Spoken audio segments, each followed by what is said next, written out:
या कुक्षि विवरे कृत्वा स्वयं रक्षति सर्वतः नमामि जननीं देवीं పరాం ప్రకృతి రూపిణి. మాతృదేవో భవ, పితృదేవో భవ. నేను మీ డాక్టర్ శ్రీధర్. నా నెంబర్ 9295909819. ఇప్పుడు మనము పరాభవ నామ సంవత్సరములో గోచార ఫలితాలు ద్వాదశ రాశుల వారికి ఏ విధంగా ఉంటాయి అనేటటువంటి విషయాన్ని మనం తెలుసుకునేటటువంటి ప్రయత్నం చేద్దాము. ఇది పూర్తి సశాస్త్రీయంగా, ఇందులో నా కల్పనలు కానీ నా భావాలు కానీ ఏమీ చూపించడం జరగదు. కేవలము సశాస్త్రీయంగా మాత్రమే చెప్పడం జరుగుతుంది. వృశ్చిక రాశి వారికి పరాభవ నామ సంవత్సరంలో గోచార ఫలితాలు ఏ విధంగా ఉన్నాయో తెలుసుకునేటువంటి ప్రయత్నం చేద్దాము. ముందుగా ఈ వృశ్చిక రాశిలోనికి ఏ ఏ నక్షత్రాల వారు, ఏ ఏ పాదాల వారు వస్తారు అనేది ముందు తెలుసుకునే ప్రయత్నం చేద్దాం. ఇందులో విశాఖ నక్షత్రం నాలుగవ పాదం, అలాగే అనురాధ 1, 2, 3, 4 పాదాలు, జ్యేష్ఠ 1, 2, 3, 4 పాదాలు. ఈ 9 పాదాలు, ఈ 3 రాశులు కలిసి అనురాధ వృశ్చిక రాశిలోనికి పరిధిలోనికి వస్తాయి. వీరికి ఆదాయ వ్యయాలు ఎలా ఉన్నాయో తెలుసుకునే ప్రయత్నం చేద్దాం. ఆదాయం 11, వ్యయం 6, 5 అంటే డబల్ కన్నా ఎక్కువ ఆదాయం ఉంది. వీరు ఆదాయాన్ని జాగ్రత్త చేసుకుంటే, లగ్జరీలు ఇవ్వకుండా ప్రాపర్టీస్ కొనుక్కోవటానికి, అంటే ఇల్లు కానీ స్థలం కానీ లేదా బ్యాంక్ అకౌంట్ నిల్వలు పెంచుకోవటం కానీ చేయటానికి భవిష్యత్తు బాగుండడానికి ఒక మంచి అవకాశం. ఓకే, ఇక రాజపూజ్యం, గౌరవం 2, అవమానం 6, ఈ విధమైనటువంటి పరిస్థితి కనిపిస్తుంది. ఇక ఈ రాశి వారికి గురుడు 31వ తారీఖు 5వ నెల 2026 వరకు ఇక్కడ మిథున రాశిలో సంచారం చేస్తున్నారు. తదుపరి కర్కాటకంలో సంచారం చేస్తూ ఉన్నారు. భాగ్యస్థానం అవుతుంది అక్కడ. కర్కాటకంలో 31వ తారీఖు 10వ నెల 2026 వరకు అక్కడ సంచారం చేస్తూ ఉన్నారు భాగ్యస్థానంలో. తదుపరి దశమ స్థానం అయినటువంటి సింహంలో ఉండి అక్కడ వక్రగతిని సంచారం చేస్తూ ఉన్నారు. తదుపరి మళ్ళీ కర్కాటకంలోకి వెళ్ళిపోతారు. ఈ విధమైనటువంటి 3 రాశుల్లో గురువు యొక్క సంచారం జరుగుతూ ఉన్నది. ఇక్కడ మీకు కర్కాటకంలో అంటే మీకు భాగ్యస్థానం అవుతుంది వృశ్చికానికి. ఆ భాగ్యస్థాన సంచారం మాత్రం యోగాన్ని ఇస్తుంది, చక్కటి ఫలితాలన్నీ ఇస్తుంది. ఇక మనం చెప్పుకోవాలి అంటే శని భగవానుని తీసుకున్నట్టయితే, శని భగవానుడు మీకు 5వ స్థానంలో సంచారం చేస్తూ ఉన్నారు. ఇది అనుకూలమైనటువంటి ఫలితములను ఇవ్వజాలరు. ఇక రాహుగ్రహ సంచారం తీసుకున్నట్టయితే 5వ తారీఖు డిసెంబర్ నెల 2026 వరకు అక్కడ మీకు చతుర్థ స్థానంలో సంచారం చేస్తూ ఉన్నారు.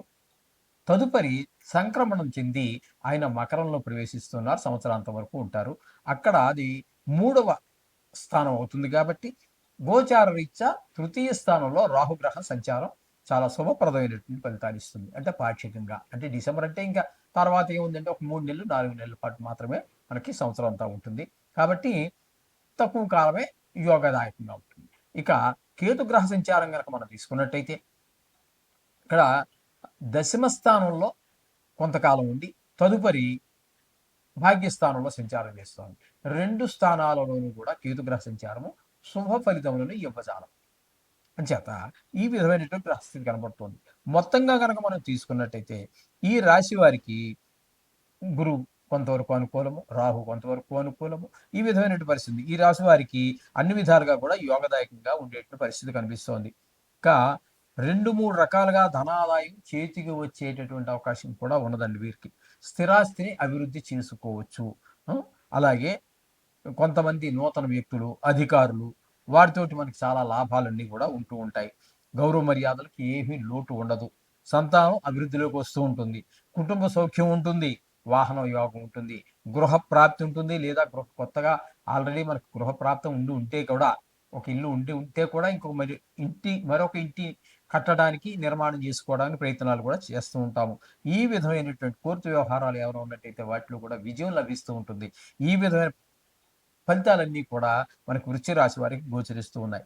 ఇక విద్యార్థుల విషయంలోకి వస్తే పరీక్షల్లో తప్పకుండా పాస్ అవుతారు, ర్యాంకులు కూడా పొందగలుగుతారు.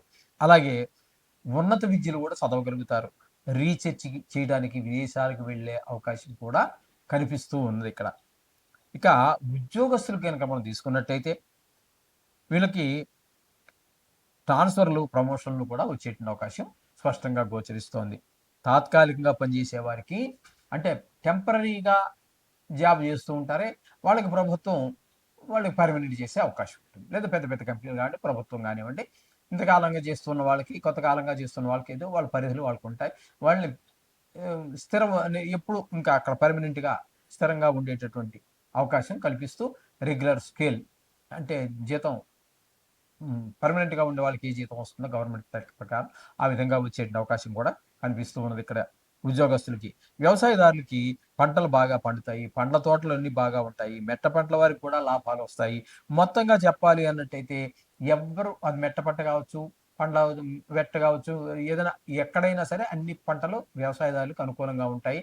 తద్వారా మంచి లాభాలు ఉంటాయి, రుణాలు ఉంటే తీర్చేస్తారు, ఇంకా ఇంకా ఉంటే దాన్ని ధనాన్ని వాళ్ళు డిపాజిట్ చేసుకోవడానికి అవకాశం కూడా ఏర్పడుతూ ఉంది. ఇక వ్యాపారస్తులు కూడా మంచి లాభాలన్నీ వస్తూ ఉంటాయి. అలాగే వీరు చేసే ప్రతి పనిలోనూ కూడా చాలా పెట్టుబడి పెట్టి కొంత స్టాక్ చేసి మళ్ళీ అమ్ముకున్నప్పటికీ కూడా వారికి అనుకూలమైనటువంటి ఫలితాలే సూచిస్తూ ఉన్నాయి. అలాగే కళాకారులు, క్రీడాకారులు, వీళ్ళందరికీ కూడా, చాలా గాయకులు, అట్లాంటి వాళ్ళందరికీ చాలా ప్రోత్సాహకరంగా ఉంటుంది. సినీ నిర్మాతలకు విశేషమైనటువంటి ధనలాభం వచ్చేటువంటి అవకాశం కూడా కనిపిస్తుంది.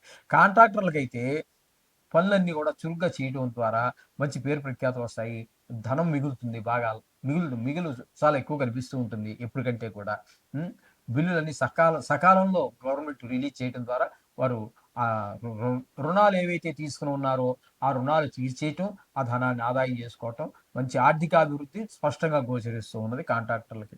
ఇక రాజకీయ నాయకులకైతే మంచి గుర్తింపు ఉంటుంది, గౌరవాభిమానాలు ఉంటాయి, పలుకుబడి పెరుగుతుంది, ప్రజల సమస్యలన్నింటినీ కూడా చాలా యుక్తితో పరిష్కరించగలుగుతారు వీళ్ళందరూ కూడా. ఈ రాశి స్త్రీలకు గనక మనం తీసుకున్నట్టయితే వివాహం అయ్యేటువంటి అవకాశం ఉన్నది. కొంత శ్రమపడినా కూడా అనుకూలమైనటువంటి సంబంధమే కుదురుతుంది. విదేశీ ప్రయాణాలు అనుకూలిస్తాయి వీరందరికీ కూడా. అలాగే ప్రమోషన్తో కూడిన ట్రాన్స్ఫర్లు కూడా జరిగే అవకాశం ఉన్నది. గృహ జీవితానందం అంతా కూడా కావలసినటువంటి ఈ మేరకు వాళ్ళు ఆస్వాదించగలుగుతారు. అన్ని రంగాల్లోనూ కూడా స్త్రీలకు కూడా కలిసి వస్తుందండి. ఈ విధంగా ఉంటుంది ఈ సంవత్సరం అంతా కూడా. అయితే ఈ రాశి వారు ఏమేమి పరిష్కారాలు చేసుకుంటే ఇంకొంచెం మరింత ముందుకు వెళ్ళే అవకాశం ఉంటుంది అని చూసినట్టయితే, ఈ రాశి వారు రాహుకి జపం చేసుకోవాలి. ఎందుకంటే కొంత పాక్షికంగా మాత్రమే అవుతుంది కాబట్టి. ఇక కేతువుని కనుక మనం తీసుకున్నట్టే కేతువు కూడా అనుకూలమైన పరిస్థితి లేదు. కేతువుకి, రాహుకి, అలాగే శనికి కూడా మరి పంచమ స్థానంలో ఉన్నారు కాబట్టి ఆయనకి శనికి కూడా తైలాభిషేకాలు అవి నువ్వులు దానం చేయటం, అలాగే అమ్మవారికి, దుర్గా అమ్మవారు కావచ్చు, వారాహి అమ్మవారు కావచ్చు, లలితాదేవి కావచ్చు, ఇవన్నీ పూజించడం, నవదుర్గా స్తోత్రం, ఇట్లాంటివన్నీ కూడా చేయటం ద్వారా వారు ఈ రాహుకేతువుని ప్రసన్నం చేసుకోవడానికి అవకాశం ఉంటుంది. ఈ తైలాభిషేకాలు, ఇట్లాంటి నువ్వుల దానం, ఇట్లాంటి వాటి ద్వారా శని భగవాను మనం అభిమానాన్ని చూరగొండం అవుతుంది. ఈ విధమైనటువంటి ప్రసన్నం చేసుకోవడానికి అవకాశం ఉంటుంది. ఆ విధంగా చేయండి, సర్వశుభాలు పొందండి. శుభం భూయాత్.